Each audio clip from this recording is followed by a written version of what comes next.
This episode is brought to you by State Farm. Checking off the boxes on your to-do list is a great feeling. And when it comes to checking off coverage, a State Farm agent can help you choose an option that's right for you. Whether you prefer talking in person, on the phone, or using the award-winning app, it's nice knowing you have help finding coverage that best fits your needs. Like a good neighbor, State Farm is there. The spirit of innovation is deeply ingrained in America, and Google is helping Americans innovate in ways both big and small. From improving emergency response times to protecting against cyber attacks, local, state, and federal governments are innovating with Google AI. This is a new era of American innovation. Find out more at g.co/American Innovation.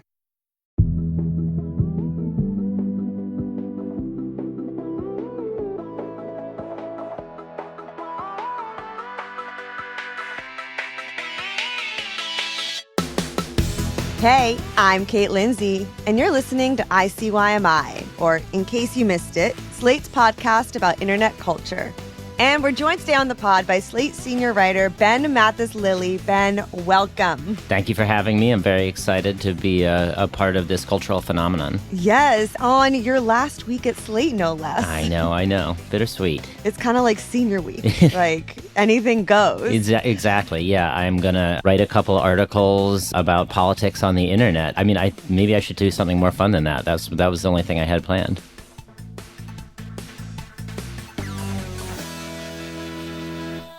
I mean, yeah, you could literally kind of get away with whatever you want. Like, what are they going to do? Ask you to leave? Mm-hmm. I did get fired from a job on the last day once in high school.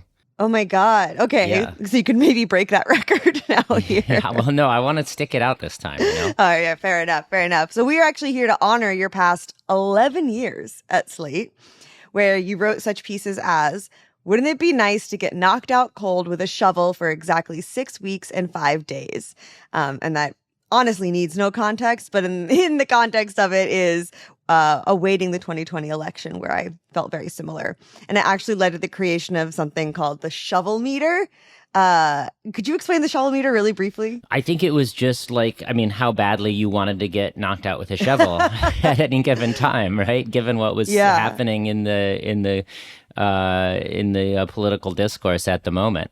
Pretty self-explanatory. Like you said, I think people really just like immediately grasped that concept. It's like one of those, when you're writing stuff, sometimes it's like, okay, we've got a joke in Slack or whatever, and it's like, is that going to translate to people who are not already talking to us about this exact subject? Yeah. But that one, like, it just spoke to the moment. What would you say your personal shovel meter is right now in this moment? Oh, man, it's pretty high. I mean, I don't even know if we have to explain it to people, but like it's a pretty dismal time to be on the internet right now and in the American political sphere. So, I mean, people are asking me like this weekend I was with some of my extended family, and they're like, are you excited to not have to deal with this anymore? Because my new job is not political focused. Mm-hmm. And I was just like, I don't know the answer to that question. Like, is it just going to be worse that I can't say anything about it? I'm not sure. Yeah.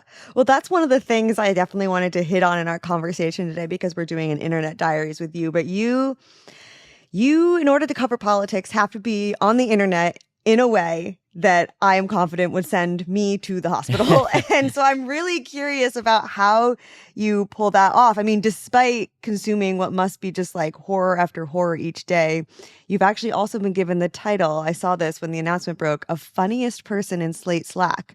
Do you have any reactions to that? Any advice for funny Slack stars, aspiring Slack stars? Well, I was thinking about that, and I think that like my signature move on Slack is just to compare something that happened to like a scene in Arrested Development, which is a sitcom that was now on 20 years ago. I don't want to hear that. And I don't even do like a me.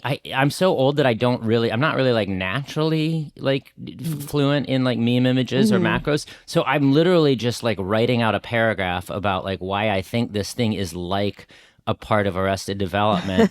And it's always like one of 2 or 3 scenes. And so like, I guess my reaction is just like, I can't believe that was effective enough for people to give me that title. Like, I'm honored, but I don't think, I don't think my work is up to the standard that others have reached. So, well, you mentioned, feeling like you're too old to really be in deep in the memes, but I know we all, anyone who's a millennial or otherwise, have a very vivid first internet memory. And that's actually a question that we ask anyone who's a first time guest on the podcast, not to put you on the spot, but I was curious, what is your first internet related memory? No, so I think I have a kind of a weird and good one for this. Like, there's no like resolution to the story, but it was that, like, I was in high school or maybe late junior high when we first got our computer connected to, it was America Online or maybe even Prodigy, which were like ways to access the internet before it really was known as the internet. And so I think this one was via America Online. So you would like dial up on your modem and it would make the buzzing noise. And then it would just give you like a bunch of options to like, they were like, what do you want to do online? And so if you're a teenager, I went to like basketball, and it was just like, I could just talk to strangers about basketball. And like the idea of doing that now sounds horrible, right? Like right. We all know that's the last thing you want to do.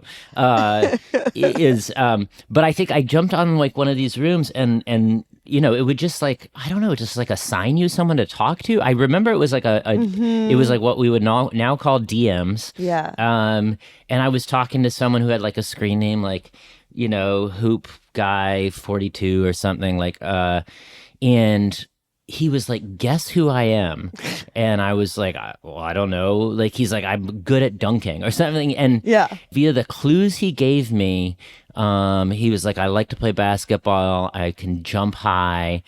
And like, I was like, I kind of figured out that maybe he was this guy who was gonna go to college to play basketball. Like, he was still in high school. And because, like, given the circumstances and the details and what he told me, like, I think that the guy he was, either it was this guy, it was either future NBA Hall of Famer Vince Carter, or like a really weird person impersonating Vince Carter when he was still like 15 years old and in high school. Oh my God. I mean, yeah, because that would be pretty niche. But I was like, as you're telling the story, I was like, are you about to reveal yourself as like perhaps the first person to be catfished? I mean, it's right. So like it was before, like, I don't know how deep in like the sports internet you are, but like nowadays it's very common to know who like a 14-year-old basketball player is because they get their mixtapes on TikTok and YouTube or whatever. Like, but this was obviously way before that. Like, they didn't even have video on the internet, so there was no like. This wasn't a famous person. Like, there was no like to follow like high school recruiting back then. You had to like get a guy to send you like a book once a year in the mail. I think it's actually a very good chance that I was just chatting with Vince Carter, who went on to become like one of the most famous players in the world and won the NBA dunk contest. And like I think I said Hall of Famer. Either he's in the Hall of Fame already or he's gonna be. But like, just because the odds of that there was an impersonation going on at that point are so low, like I think it was right. And he was just doing the exact same thing I was doing. He was just like, he had just presumably just put the CD in and like saw the thing, was like, what do you want to talk about? I was like, well, I like basketball, Yeah, I forgot also that it would be a CD. Yeah. I completely forgot about that. Yeah. What I also love about that, like the searches were so simple. Like you got on and were like, basketball. Right. And like, like today I'm Googling, like I'm trying to find a copy of the New York Times because I'm in Chicago, and I'm like Googling like New York Times newsstand Chicago near me. And like, but like when you first get on the internet, I'm like books. and then I'm just like waiting to see like, this. It was, I mean, we just take it for granted now. I mean, if I Googled books now, it would honestly not even be usable. Yeah, like I just like picture the like being offered a service that was like, do you want to talk to one randomly selected American about books? All right, already no. Yeah. Yeah. Right, American. Like so many red flags in that. Yeah. But yeah, no, it was a much simpler time. Yeah. And I do feel like maybe that is the answer, is the internet needs to be put back on CDs. And then so we can't just get it all the time anymore. But we're going to learn so much more about how you spend your time online this episode. But first, let's take a break. When we come back, we'll hear about how Ben uses his favorite memes as therapy and how he stays plugged into politics without entirely losing his mind.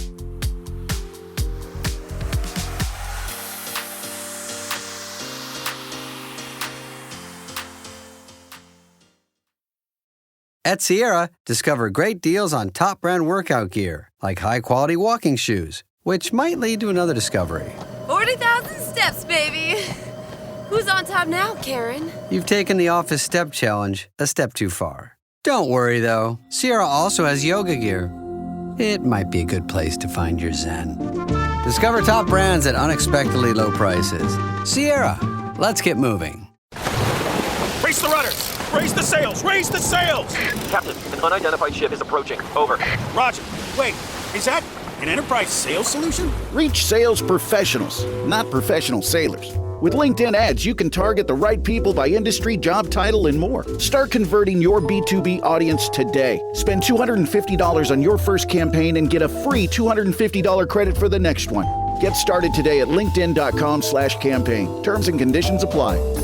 I don't know about you, but as summer transitions to fall, it has been peak wedding season in my friend group, and I've been running out of dresses to wear to each event, and I wanted to mix it up, but I didn't want to end up spending thousands of dollars.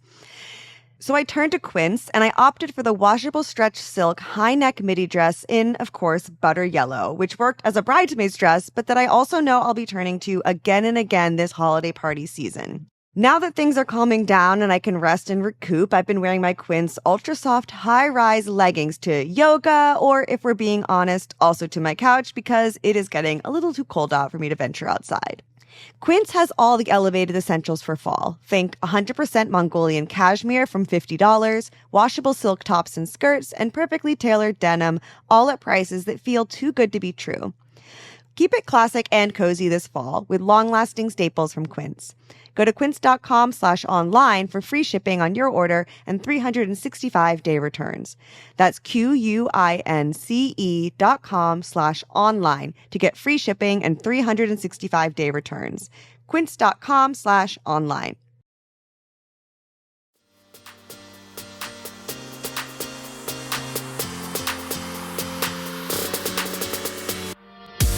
And we're back with Slate senior writer Ben Mathis-Lilly. Now, we do not necessarily have the sports internet in common, but there is one thing I noticed we have in common, which is we both have deleted Twitter. When did you when was your breaking point? When did that happen? Oh, it was the Hitler salute thing or the Nazi salute thing. Yes. Oh my God, I'm like excited. I'm like, me too. Have you? So I deleted Twitter. I deleted Facebook. It was all around like the inauguration and stuff where I was like, I was already passively on these platforms. And so I was like, well, I don't want them to like have me as a number in any of their data. And so I deleted it, but I can't say I found a good replacement. Like, where have you moved all your normal Twitter thoughts to? So I do Blue Sky. I mean, and I think like the critiques of it, like that you've probably heard if you're a person who's not on there, like it is generally like the atmosphere that people describe, like a lot of like well-meaning, like older skewing liberals, and if like if you find that like really boring, then like I don't think you are gonna get a whole lot out of it. Like but as as always, like you can curate your own kind of experience, right? So like I try to load up with people who are actually funny, and basically as soon as I find like anyone who's like grandstanding, I just mute or block, and then like I just try to add people who are interested in stuff like music and sports, to make it a little to make it a little less of a monotonous experience. But I mean, it doesn't have the energy that Twitter did around big events, which is too bad. I am, however, like I think that I get a lot of that. I'm in a Discord, so I think there's been some discussion the past week, like people don't know what Discord is. I know only because I'm on a Discord for just like the most hardcore fans of the Michigan college football team. It's just like way beyond people who would be on a regular message board, and it's like if you find the discussions on the premium pay sites like too basic for you, you're in this group. So I get a lot of that kind of like younger person internet energy from that, because I am like the second or third oldest person in that group. Yeah, I deleted Twitter and I technically have a Blue Sky, and the only time I open it is like what you're saying, when like a big political or cultural event happens and I need to see what people are saying. But I haven't really done any work to curate it at all. So I think that's why it's not satisfying. But it's one of those things that like pretty rarely has a social media website. I mean, Twitter hasn't died, but like culturally it's died. But rarely has a social media platform died and then had like a one-to-one replacement pop up. Right. And so a part of me is like, I feel like I just need to like leave, like, you know, like rip the era of like posting short witty texts. Now we all have to do that with a TikTok dance or something. Yeah. So wait, where do you find out like stuff? I mean, how do you where do you find out what's happening? So I definitely just get on TikTok. Like for me, like for instance, when the shooting of Charlie Kirk happened, I went to Blue Sky. Blue Sky hadn't realized what had happened yet. So I went to TikTok and that was where I got like most of the thing. But I wouldn't even say I was getting like, this is the thing. You're not really getting news updates. You're getting immediate like reactions and also like immediate shit posts about it. And so, yeah, I was being very normie. I went to like the New York Times live blog. Sure. Like that had to be my Twitter. I mean, that's a pretty good source of information. I guess, yeah, it's more accurate. But yeah, I think, I don't know. Have you tried TikTok at all? Like I also have this theory that there's a certain age that people reach where they're unable to really effectively fully learn another language. It's around like 11, 12, 13. Yeah. I don't know when exactly it is, but I have this theory that for keeping up with like internet social media platforms, there is a similar barrier between like 30 and 40 maybe, where it's just like, it's not, you can get on it, but you're never going to understand it the way. So this is all leading up to say like, have you ventured into TikTok? No, I mean, I can open, like, I don't have the app on my phone. I mean, and then that's like the number one thing, right? Like I understand intellectually what it is. And I have like, I guess a vague grasp of like the kind of things that people do on there because I am actually old enough that like I like had Vines, you know, so like I'm not so old that or out of it that I don't, I think, understand like the concept or you know, the rhythm of it, and like I see them and I'm like, that's funny, you know. I feel like I have a respectful attitude toward it, you know, but I just I don't think I could go. I don't think I could make that my main feed because like I don't think I could I just don't have anything to offer on it, you know. I'm not going to participate in it, and then I'm not a lurker by nature. Like if I'm going to be on there, I'm going to be like saying stuff, you know. Yeah, that's interesting. I feel that way about Discord. I've been in a few, and then I get such social anxiety about what to say and how to appear that I just lurk. That's why you have to be in a group of 30 men who are only talking about the Michigan football team. Yeah. There aren't going to be any references you don't know. You helped create those references. That is true. That's actually pretty comforting. Yeah. How do you, because like one of the things we touched on up top is that your kind of job is to day to day keep up with what's happening in politics and write about it for Slate. So let's start with first, like, how do you keep up? What is your media diet like? It is a lot of Blue Sky, and I think that like the thing that's really useful about like being on, I mean, you could probably get this from Reddit also, if you were on like I haven't found like the right politics board. I don't think it's just like the big politics board, you know. So I think you could get it from anywhere where there's, as long as you find like, I don't know, 10 to 20 trusted people. And so I think like I get a shortcut in a lot of ways. Like I feel like sometimes when I'm writing a story, I'm like, this is too easy. I'm just like borrowing from the insight that these people have already provided for free online. And it's not really cheating because if I'm going to cite their work or link to them or whatever. Yeah. So I think that's like still where it does have the usefulness for me, is just that I know that whatever happens, if I don't really have a gloss on it immediately, I'm going to be able to find it. So I'm doing that, and then I'm just reading anything that comes off of it, you know, on Politico or The Times or whatever. But I basically still do just kind of have that old-fashioned, like, here's 20 people who are interested in following politics and what they're talking about, and I'm going to kind of just go with the flow. Yeah, and I think what's interesting about covering politics now is, I mean, all the normal caveats about how it is extremely depressing and bewildering in this current moment, but it's also increasingly online. And I have always struggled with trying to figure out how to strike a balance between doing my job, which is reporting about what's happening online, and not going crazy. Right.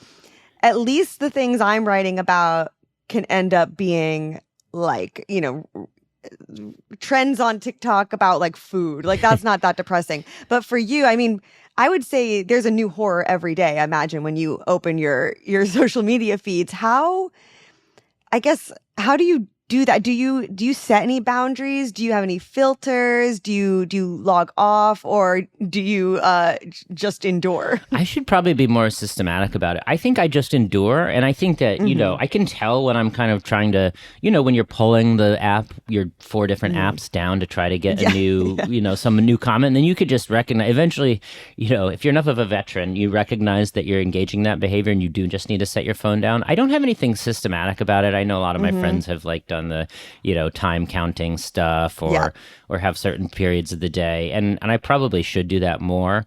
But I think that part of it perversely is that, like I was gonna to add to the previous answer, a lot of what keeps me both informed and sane, is just being on Slack at Slate, which is with a bunch of other people who are enduring the same horrors as you. Yeah. So I think it's you have to have that balance. Like my wife is largely not online, and then I also have these comrades who are out there with me, and I think that I have like a fairly good setup in life of like conversations with people who have no idea what I'm talking about, such as my children. That helps. Right. And my wife, and then the people who are on there with you and kind of going through it with you. And I think that writing about it has always been helpful to me, being able to write about this stuff. Like when I was on parental leave the first time was like right after the 2016 election, and I thought that was worse than having to cover the aftermath of that election, was just being part of it and not being able to get anything out, because I think there's it's like I believe this is actually like a cognitive behavioral therapy kind of trick, for not just for the news, but for your emotions and experiences in life more generally. If you just describe something that's happening to you that you think is bad, it loses some of its power, right? Like I think that's the kind of part of what, right, like having a diary or a journal, like that's, or just a therapist, right? You just tell someone about something, and once you say like, this is why I'm struggling with this, like it seems to lose a little bit of its hold over you. So actually having this job to write about the last 10 years in a way has been therapeutic. Yeah, I feel like 2 things kind of jumped out from what you're saying. One, what you're saying about like writing about it. Yeah, I feel like often having the ability to write about these things, you're right, is helpful with processing them, because like often anxiety is like really rooted in like a lack of action, and at least like, and I think a lot of anxiety can be like, especially in this, like everything's so overwhelming, how can I help? Can be grounding to be like, okay, this is how I help. I explain it to other people in a relatable or clear way. And yeah, once you've done that, it starts to feel a little less powerless. And then the other thing you mentioned is having like offline people around you, like your literal children. And that is something I found when I was way too plugged in. And now I do all the stuff you mentioned of like time limits. I turn my screen to black and white. Like I really try to make going on the internet a purposeful thing rather than like a passive thing, because I found that it could like bleed out into just my perception of the everyday world. Like I would be reading, I remember this was sort of deeper in the pandemic, and you just spend all day scrolling, and I'm like fully in the mindset of like, world is burning, world is ending, everything's about to collapse. And then like I go out to grab a coffee, and I'm like in line with people who, and then I'm like, wait, if the world is ending, like why are we all here getting coffee kind of thing? And then I was like, maybe the world isn't ending. Maybe I've just been on my computer.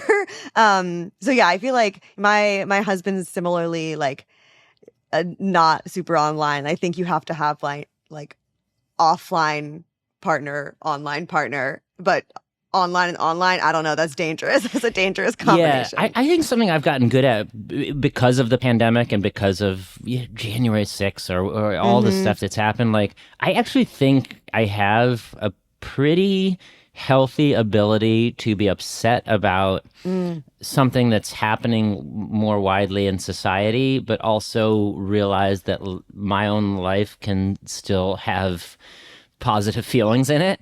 And so I don't really think, like, I think that's just something snapped in me, maybe like because of COVID, or just because things were just legitimately so bad and awful for other people. Like, I was able to settle into a more zen mindset about accepting that their tragedy exists in the world and horror exists in the world, but also that my own life is not going to be better, and the world is not going to be better if all I'm doing is looking at that 24 hours a day. And I think that's how you find that balance. I don't know how every individual person can do that, but I don't think I even realized that until we were having this conversation. I just think I'm able to do that now in a way that I wasn't in the kind of the depths of this stuff. Yeah. Do you do anything to like cleanse your timeline? Like I will go, my thing is I will go and watch bloopers of The Office if I just need like a totally neutral, just cleanse, just a reset. Do you have anything like that? I think that I use Reddit for that. I think that when I have what I think of as a positive online experience, a lot of the times it's that I've just gone into a Reddit rabbit hole about something like jazz theory or plumbing, or because I have a lot of home issues. I'm an old person with a house, so I have a lot of home issues. I will just go into the subreddit where you can ask historians questions about like, what did Italians eat before tomatoes, stuff like that. So I think that's where I'm not conscious enough about it, but I think those are where my positive experiences, where my cleanses come from, is stuff like that, because like it is actually wholesome in a way that there are still people out there like the next job I'm doing involves finance, and there are just people out in the world who, in response to a question about like how do interest rates work, will just explain how interest rates work to a stranger, and not only is that useful, but it's really nice. It's nice that someone does that. No, yeah, I mean, I mentioned I was searching where to get the New York Times in Chicago this morning, and like tons of people were responding to a Reddit thread because I like specifically searched it on Reddit. Just to be like, here's where I found it. Yeah, it is nice. And I imagine sports is also a little bit of that. Like if you also have like a whole other pocket of the internet that you can turn to that's like purely a passion of yours that probably helps make the internet feel a little more varied. I would say that the toxic energy in the college football You're like, nope. Discord is much stronger than anything in politics. That's actually funny. That's a place where I have not been able to dissociate my negative feelings from. I cannot manage those negative feelings. I just have to actually stop like checking the apps for several days after Michigan loses. It's too. Wow. It's too hard. It's too hard. But there are things like that too. If you want to find out like something about how football works or like how basketball works, there's just entire channels of people out there just explaining it to a general audience, and so that stuff is great. But no, there's still a very poisonous component to that part of my life.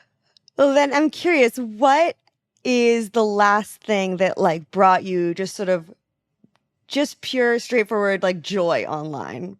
So there's a great video. There's these two musicians. Now they go by El Cordova and Tony Lindgren. This is like an indie guitarist and songwriter. And their like tour van broke down in Roswell, New Mexico for 10 days. And they wrote a song about the Roswell UFO incident called Roswell. And they posted it online. It's like one of my favorite songs. Back in 47, in the first week of July, there was lightning in the desert and explosions in the sky. An unknown flying object came a crash into the earth, and a cattleman named Brazel found the wreckage in the dirt. And there is such a positive energy to it of people using the connections you can make online of, hey, you can record something for fun and put it on YouTube for fun, and people can enjoy it for fun, and no one was doing it for clout or to make a kind of nasty point about someone else. It was just a pure spirit of like, let's do something, and it's that's, what everyone kind of thought we were going to do with the internet's tools 20 years ago. Yeah. I mean, maybe some people knew we weren't really going to do that. That's so funny. That makes me think of one of the things that I find really sweet that I'll come across on TikTok. Like when I was in high school, there would be, sometimes we would have like to make like a video, like we'd do a little video project. And I had a few of those, and those do still sit on YouTube rotting away, but like you have to go looking for them. Like it's very specific. But now this younger generation, they put those videos on TikTok, not even similarly, like it's not supposed to do well. It's just like, that's where they're hosting it, I guess, for the class. And my favorite is sometimes they do, like people realize what they're watching, like a very pure, just like history reenactment for an 8th grade history class. And what's funny is that when those do pop up for me, it's not all the time, but probably like once a year, all the comments, like we've all just agreed to like really hype up this particular group of 8th graders and being like, this is amazing, or like, and like, it's just, it wasn't meant to go viral, but it did. And the joy of that means people, again, are just like being really nice and having fun with it in the comments, because it feels like even though it was posted publicly, you're seeing something special that wasn't actually meant for you, and now we're like in this club. So that's another thing that's real, that's leaked through to real society in a way that's good. Like the whole, it's the meme of the bodybuilders telling the... Oh, yes, that's forever giving me... I'll explain that real quick.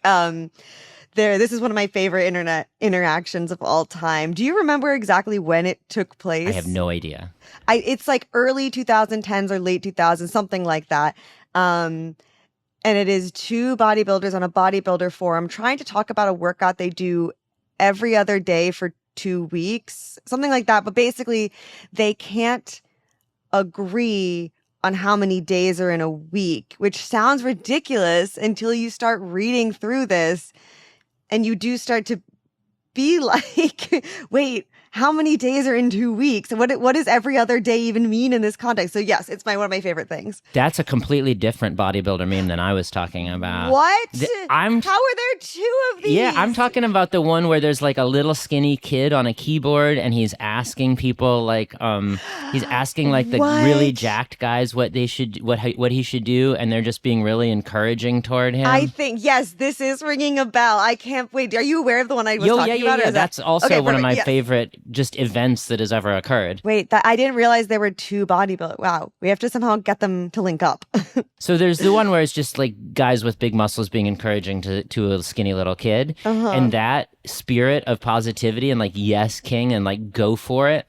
I've noticed it's really truly changes the way that younger men and everyone, I assume, but like in my kind of more traditionally masculine football spaces, it really has changed the way these people interact with each other in a way that it leaks through offline. Like I was in a shoe store a couple years ago, and these 3 guys were trying on shoes, and they were just so freaking pumped for each other about how good they looked in the shoes. Yeah. And I was like, there was no way that my friends and I in high school would ever have talked to each other like this. Yeah. We were too bitterly poisoned by pre-internet irony. Yeah. People forget the 90s were also a very dismal and ironic time. Disillusionment was running high. We just never would have been nice to each other about like how we looked in shoes, but they were just like in person. They were just like, yes, King, you are going off. Like those shoes are friggin' juicy or whatever. Like, I don't, like you're on fire, 100% dog. And I thought to myself, This is a good way to speak to your friends. This is good to be encouraging like this. Yeah, if there's one maybe good result of the way that the internet has become so like nihilistic now is that I do think people have perhaps reached their threshold with it. Right. And not even if they're not behaving this way online, like, yeah, maybe it is translating to a different way we talk to each other in real life. Maybe that's optimistic, but I'm going to choose to believe it because I don't know about you, but I'm having a good time talking about things that are maybe on the more happier side of the internet. So those are what I want to ask you some questions about next after one more short break.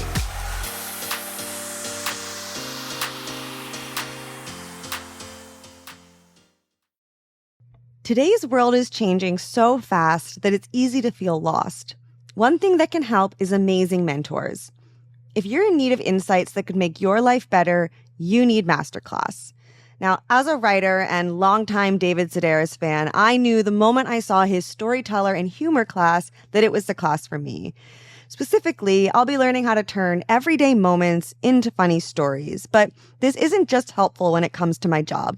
It also means I'll be the funniest person in my group chat. Now, my friends might beg to differ, but they'd be wrong because now my quippy anecdotes will be David Sedaris approved. With Masterclass, you can learn from the best to become your best. With plans starting at $10 a month, billed annually, you get unlimited access to over 200 classes taught by the world's best business leaders, writers, chefs, and more. Right now, ICYMI listeners get an additional 15% off any annual membership at masterclass.com/online. That's 15% off at masterclass.com/online, masterclass.com/online. This episode is brought to you by Saks Fifth Avenue. Saks Fifth Avenue makes it easy to get creative with your personal style and find the best arrivals for fall. I love going through Saks.com because it is so easy to find new arrivals from my favorite designers, and I get a lot of inspiration for my personal style. With fall coming up, I think it's time for reinvention. I think it's time for a wardrobe refresh. So I've been going on Saks.com because I have my eye on a few Jenny Kane sweaters, and thank God they have them all in stock. But that's my experience with Saks.com. There's so much more to explore based on your personal style and what you're looking for. So this fall, whether you're trying out the latest fashion trends or curating a closet that stands the test of time, Saks has you covered. Whether it's a date night, a vacation, a special occasion, or just lounging in style, Saks helps you find the perfect look for every occasion. If you want shopping to be fun and easy, then head to Saks Fifth Avenue for inspiring ways to elevate your personal style every day. Hey there! If you are a frequent listener to ICYMI, then you should consider subscribing up for Slate Plus, not just because you will be getting ad-free versions of all of our episodes, but also because you will be getting access to our bi-weekly bonus episodes. Now, sometimes this involves breaking down a really niche drama behind the scenes, or, as will be the case this Saturday, we do a book club. This is our second book. It is the book Doppelganger by Naomi Klein. I can say, almost done. And it explores everything, not just from how Naomi Klein, the author, is frequently confused with Naomi Wolf, an author with, let's just say, polar opposite views from her, but it also explores the different kind of doppelgangers that we all experience online. So if you want to listen to that episode, which I know you do, you can hit try free at the top of the show page or at the top of Apple or Spotify, or head on over to slate.com/ICYMI Plus. And we're back. And Ben, we've talked about some of your beloved headlines. In fact, those are some of the things you're known for here at Slate. And so I have to imagine the answer to this question is yes, maybe because of these headlines. Have you ever had a post, be it a piece or, I don't know, a tweet back in the day, or maybe on Blue Sky, whatever they call them there, go viral? Like, what has that experience been like? You know, I guess I've gone mildly viral, probably. I don't think I've ever gone mega viral. You know, I've never felt like I couldn't step outside my house because there were going to be people there who wanted to talk to me about my tweet or my article. So I think one of the most read Slate articles I ever did, which was about a kind of a tricky it was a kind of tricky thing to go viral about, was the Murdaugh murders in South Carolina. Multiple dead people, now convicted, double homicide, maybe some homicides besides that.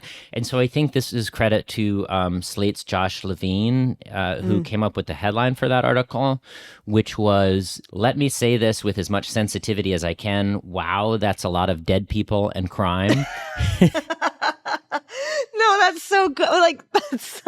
I think, headlines like that, just like, it's like, I think someone feels understood because we don't think in politically perfect, sensitive headlines. Right. We think in a way where it's like Jesus. And so I think it's sometimes nice to see that reflected. But that did well. Yeah, it did well. And I think that, because I don't think, you can going viral can obviously be an experience that is exciting, or it can be one that is harrowing and damaging. And so I think that was one where I could have gone viral in the bad way, for making light of obviously a really tragic situation. And I think we were able to thread the needle that people got, that we weren't like celebrating this or like taking pleasure in it at the same time that we were actually the kind of the thing that social media and internet era media has done well is being able to capture the actual reactions that people have to the news and the experiences they have in a way that the Wall Street Journal could not. The Wall Street Journal could not, or the New York Times could not run that headline, and we were able to do that. So that was like, I think, probably one of the notable experiences I had on the internet. But generally going viral just means like a lot of people are like retweeting a thing you said about the news, and I don't know. It's not. I don't even think it's like one of the more notable experiences you can have online. Yeah. It's before it had ever happened. It was like, to me, especially on like journalism Twitter in like 2017, I was like, I need this to happen so I can have a career. Right. And then once it does happen, I've had a few articles go viral. It's really it starts out fun. For me, it's like almost a game now to see the new and interesting ways people can get mad at something in a way I never expected. Like, you just have to accept that people will.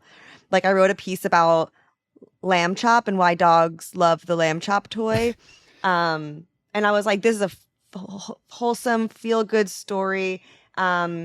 No one can get mad about this one. And it was just like famous last words. And they were like, there was a group of people who were really mad about the idea of desecrating their beloved lamb chop puppet as lamb chop as a character that we would ever let a dog ruin. Like, they thought it was like perverse. That it's and disrespectful. So it was just like, to Miss Lamb Chop, yes. Right. Who is a girl I learned during this reporting. And so you just, now it's part of the game. But in the sense that like, often soft viral is the way to go. And I think not responding to that type of thing is maybe an example of the question I'm about to ask, which is like I have a rule on the internet, especially when those little moments pop up, that like, I will never be mean first. Like, I will, I will always, my first response to anything will always be, even if they're asking or accusing me of something in the rudest way, I will pretend they asked me nicely and like respond. And for the most part, that is enough to change the conversation, or at the very least end it. Right. Do you have any rules for engaging or not engaging online? Like, in terms of, it doesn't have to be just getting into arguments, but like online etiquette. Yeah, I think that I try in my head, I don't respond to someone aggressively unless it is a higher status person, Yes, that's a good caveat. Yeah. And if I think that there's a person who is a wider audience than me, which is most people, and is taken more seriously, is wrong about something that's important, or is behaving in a kind of bullying way, I think that's when I'll try to get, those are the occasions when I let myself try to get involved. The two other things I would say, one is that it's just really satisfying to respond to someone who is being an asshole to you, as if you don't get that they're being rude to you. Just being like, that's a really interesting point. Thank you so much for reading. Yeah. Uh-huh. I think that's probably goes back thousands of years. There's probably a rich history to that. Yeah. And the other thing that I think is just a good guideline in life, and it comes from, again, this comes from the world of sports, but in the 1990s, there was this very personally erratic baseball player named Albert Bell, who would get ejected from games and get in arguments with people and get in fights. And he, I think one time someone was heckling him from the crowd in Cleveland or something, and he just turned around and threw a baseball into the crowd. Okay, yeah. And he hit a different person. Like, he hit this kindergarten teacher square in the chest with a ball, like, thrown at 80 miles an hour. Yeah. And so my dad said to me at the time, and has repeated since then, you never know when the person you're interacting with is Albert Bell. You always have to be ready for someone to have the most extreme possible response. and to either literally or metaphorically like respond to a mild provocation by throwing a baseball as hard as they can at your face. And I think those are words to live by, you know? Like, never say something to someone in person unless you are willing to have that person try to fight you. Throw a baseball ball directly right. at you. Yeah. If you don't want to end up in that situation with that individual, don't say anything to them. Yeah. Useful for when you're angry at someone when you're driving, for example. And then online, like, I think it's just, we've all learned that there are people in this world who are not well, and that you can end up in a bad situation with those people if you engage with them for too long online as well. Yeah. Yeah. And no, that's another rule I have. It's not necessarily for engaging online, but it's like an ism of just, if you are mean online, like if that's your persona online, I think you're mean in real life. Like you don't get a pass because it's online to be like kind of meaner and snarkier. Like I think it is fair to judge you as an overall mean person, because I feel like there was a real period of time, especially on Twitter, when having a really snarky online persona was a big currency, but it meant insulting a lot of people. And or just like being smarmy about people who like you would later then see out and about. And it's like, I'm allowed to not like you. Like, I don't know. Like, I just think that is the same as being mean, as saying it to me in real life. And I don't understand. You don't get the distinction because you're saying it to a screen. I think, and I think we've actually become a little better at that socially. And I think this is good now, because now I'll say, I get to throw a baseball at you if you are mean at me. All right. I want to end with one quick fire question, and I'm trying to choose because I wrote a lot down, but I'm trying to think like what would be, okay, here's what I want to know. All right. And it could end up being Arrested Development, because I really talk about, but like, is there a meme that just comes up in your life that it's almost like a vocabulary, like that you just reference the most? Like mine would be, I say "go piss girl." I don't know if you're familiar with that. Nope. I almost don't want to explain it. No, it is a weird it's the thing when you explain a meme, it's like that still doesn't make any sense, but it's basically like the Gossip Girl logo, and people would rearrange the letters to just say increasingly weird things, and one of the things they arranged was "go piss girl," and now going to the bathroom is like forever "go piss girl." Like to me, I'm like, oh, I gotta go piss girl.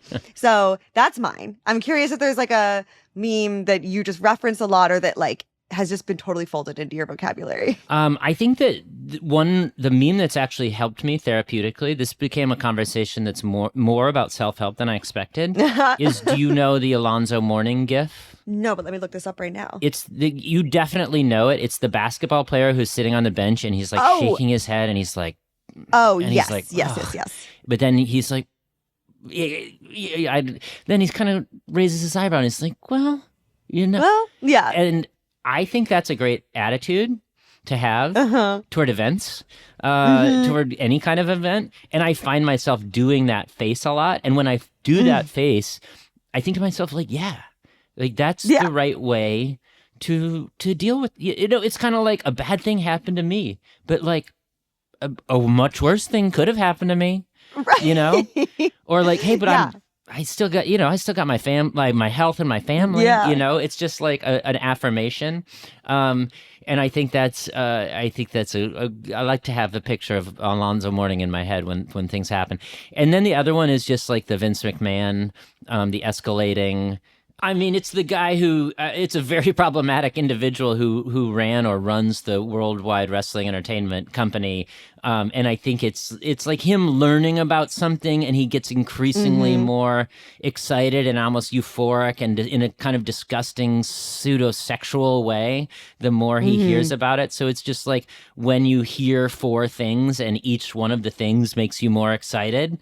And I think that's the other one where like I think of it all the time. It's one of those things that's just crept into my processing of, but I also think it's just very useful as narrative structure. Like it's just like, hey, you got to introduce something, and then it's got to get a little crazier, and then it's got to get a little crazier, and then there's got to be a big point to it at the end. So I think it's a useful way of organizing your thoughts, and I think it's an allegory or a metaphor or something for just like why when you come across something that makes you do those stages of excitement, you got to remind yourself like I got to stay alive. I got to participate in the world because there are still things out there that can do this to you, and they're going to happen. You never know when they're going to happen, but something's going to come along. You might have a bad couple days and be in a rut, and it's just like, but no, there's going to be something that makes you have this reaction. It's going to happen, and when it does, you got to cherish it. And you'll think of the memes. Yes. Okay, that's the show. We want to thank Ben Mathis-Lilly for joining us, and we'll be back in your feed on Saturday, so definitely subscribe. That way you'll never miss an episode. Also, go ahead and leave us a rating and a review in Apple or Spotify, and tell your friends about us. You can follow us on Twitter at ICYMI_pod, and if you want to see any of the memes or videos we referenced in today's episode, we're putting them all up on the new ICYMI Instagram, which is also ICYMI_pod. And you can always drop us a note at ICYMI@slate.com. ICYMI is produced by Vic Whitley-Berry, Kate Lindsay, and Candice Lim. Daisy Rosario is our senior supervising producer. Mia LaBelle is Slate's executive producer of podcasts. And Hillary Fry is Slate's editor-in-chief. See you online. Or in Ben's University of Michigan football Discord.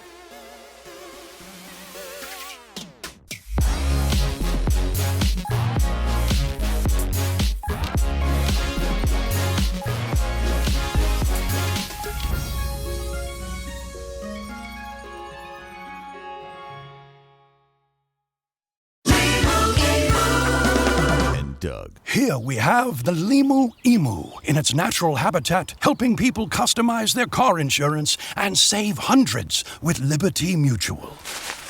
Fascinating. It's accompanied by his natural ally, Doug. Limu, is that guy with the binoculars watching us? Cut the camera. They see us. Only pay for what you need at libertymutual.com. Liberty, liberty, liberty, liberty. Savings vary. Underwritten by Liberty Mutual Insurance Company and affiliates. Excludes Massachusetts. For a limited time at McDonald's, get a Big Mac Extra Value Meal for $8. That means 2 all-beef patties, special sauce, lettuce, cheese, pickles, onions on a sesame seed bun, and medium fries, and a drink. We may need to change that jingle. Prices and participation may vary.